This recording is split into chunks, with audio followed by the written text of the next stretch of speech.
Hey there everybody, so it's been a while since I've talked to you about what I'm doing at university, where I'm currently a 4th year and hopefully final year student of a Bachelor of Media and Journalism degree, and I am deciding that today is the day I'm going to break that streak because I have some very important news to share about some very important research I'm doing for a very important research paper I'm writing, and it's about emoji. It's emoji. I'm sorry. I'm not sorry.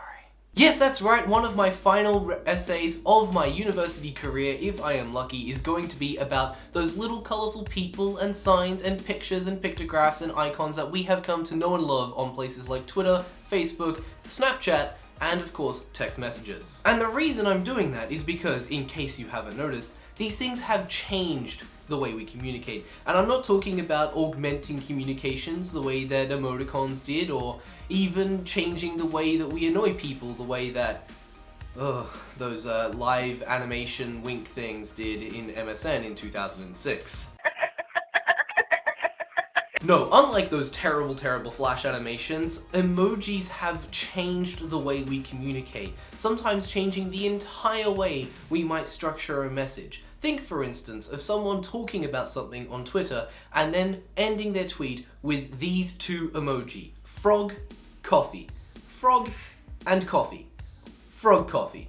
Do you get what I'm saying? Some of you might have gotten that if you'd spent a little bit too long on the internet, but basically, frog and coffee is a reference to this awesome Kermit the Frog meme that is essentially used whenever you are making a comment on something that is none of your business, but you want to make a comment on it because despite it being none of your business, you want to be in on the drama. And if you're on the internet, you want to be in on the drama.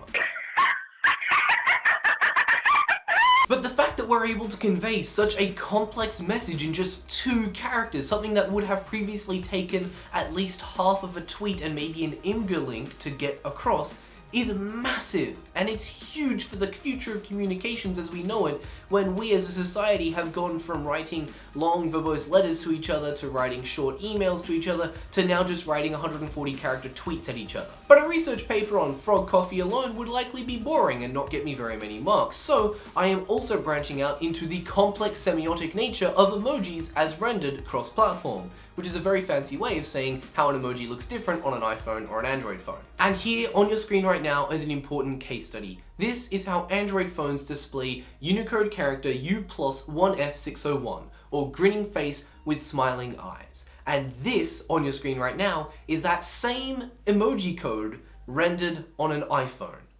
Do you see a difference? Because according to research out of the University of Minnesota to be published later this month, there is a very real difference between how people perceive the same emoji on an Android phone and the same emoji on an iPhone. In fact, the research found that people were more likely than not to draw a negative connotation from Apple's rendition of the emoji, and they were much more likely to invoke positive feelings and positive emotions when they sent the version on an Android phone.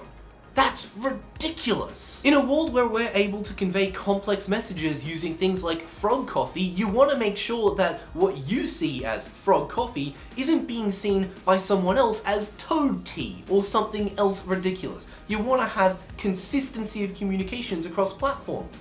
Otherwise, what's the point? Consistency in communication is why people developed languages and spelling and grammar and tried to make it consistent throughout an entire language, which could be consistent throughout an entire geographical region of the world, because they don't want to send something as a peaceful message to the ruler of another country, for instance, and have that dude interpret what you said as a declaration of war. So the fact that there is that level of inconsistency in emoji is interesting. And so the humble emoji has become the center point of my last research paper at university, if I can help it. But I want to know, what do you think about emoji? Are they that important to the future of communication? Are you willing to leave the meaning of your message in the hands of a couple of graphic designers working on different software platforms to render the exact same thing? Let me know down in comments, and while you're down there, why not leave a like on this video if you enjoyed it, and subscribe to my channel so that you never miss another update from me. But that is it from me for now. I want to thank you all very much for watching. I hope you are having a wonderful day/evening. I hope to see you all in the next video, but for now, goodbye internet.